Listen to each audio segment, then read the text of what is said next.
예수님, 오늘은 7월 4일 연중 제14주간 월요일입니다.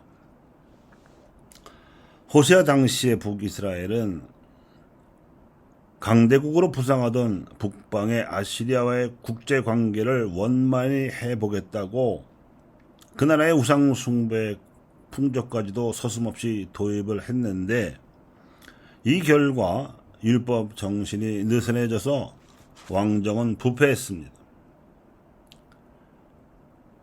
그래서 호세아는 주님의 심판을 예고했으며 회개하라고 촉구했지만 그들은 듣지 않았고, 내부 개혁은 좌초되었으며 우상 숭배는 나라 전체에 만연하는 바람에 정의와 공정, 신의와 자비, 그리고 진실 같은 공동선의 가치가 땅에 떨어져 버렸습니다.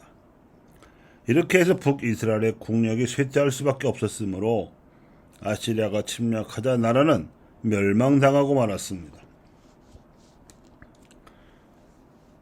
예수님께서 회당장의 죽은 딸을 살려주시고 혈루증을 앓던 여인을 치유해 주셨습니다. 12해 동안이나 고생하던 이 여인은 예수님의 옷자락 술에 손을 대기만 하여도 나올 수 있으리라는 비상한 믿음을 지니고 있었던 덕분에 손을 댄 즉시 치유가 되었을 뿐만 아니라 구원받았다는 선언까지 들었습니다.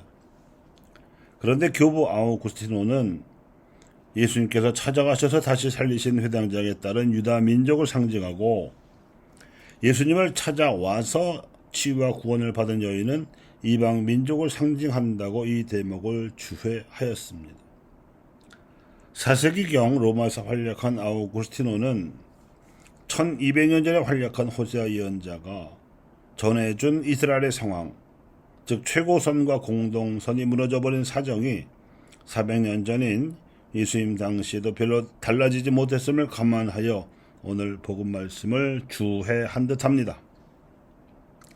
즉 예수님께서는 사실상 죽은 것이나 다름없는 유다 민족을 찾아오셨다는 것이고, 그분의 사도들이 선교사가 되어서 로마 제국의 영토 안에 사는 많은 이민족들이 치유와 구원을 받게 된 사정을 해석하고자 한 것입니다. 하지만 아우구스티노 역시 로마 제국의 멸망을 당대에 목격하고 말았으니 그의 주에는 로마가 아니라 게르만 민족들의 운명에 대한 예언이 되고 말았습니다. 어쨌든 호세아와 아우구스티노의 안목과 통찰은 예수님을 기준으로 민족이 살기도 하고 죽기도 하며 죽었다가 다시 살아나기도 하고 병들었다가 깨끗이 낫기도 한다는 역사의 섭리를 보여준다는 점에서는 북이스라엘 시대이거나 로마 시대이거나 상관없이 시대를 넘어서는 진리입니다. 18세기경에 이 땅에 처음 천주교 신앙을 들여온 천진학 강학교의 선비들도 기울어가던 민족의 운명에 대해 예언자적 진단을 내려서 교회를 창립했던 역사에 비추어 20세기에서도 한국 천주교 전래 200주년을 맞이하여 열렸던 전국 사목회의도 예언자적인 움직임이었습니다.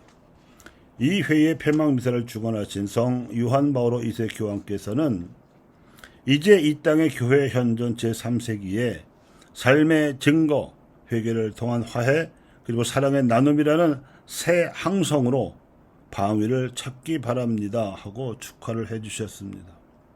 당시 주교회 의장이셨던 김산 주교님께서도 이 사목회의는 200년 역사상 처음으로 하느님 백성 전체, 즉 성직자, 수도자, 평신도가 같이 참여하는 회의라는 점에서 획기적인 사건이라고 자축하면서 안으로는 성령이 충만한 교회의 새로워진 모습을 지향하고, 밖으로는 이 땅에 사는 모든 사람과 같이 있는 교회 되고자 하는데 그 의의가 있는 것이니 사목회의는 교회 생명 자체를 다루는 것이라고 높이 평가하셨습니다.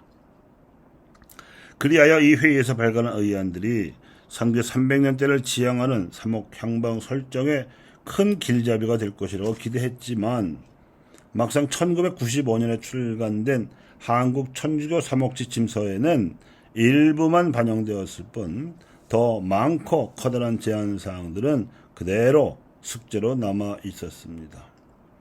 그러다가 최근에 주교회에서 12개 분야 사목의안 전집을 발간했는데, 이 이유는 이 의안들이 제2차 바티칸 공회의 가르침을 한국 현실에 맞춰 수렴한 값진 메시지들을 담고 있기 때문입니다. 한국교회가 이 사목의안들을 숙고하여 적극적이고 전향적으로 수렴했었더라면 프란시스코 교황님의 방한 당시에 주교단에게 보내신 쓴소리 대신 격려의 말씀을 들을 수 있었을지도 모릅니다. 전국 사목회의도 벌써 폐막 40주년입니다.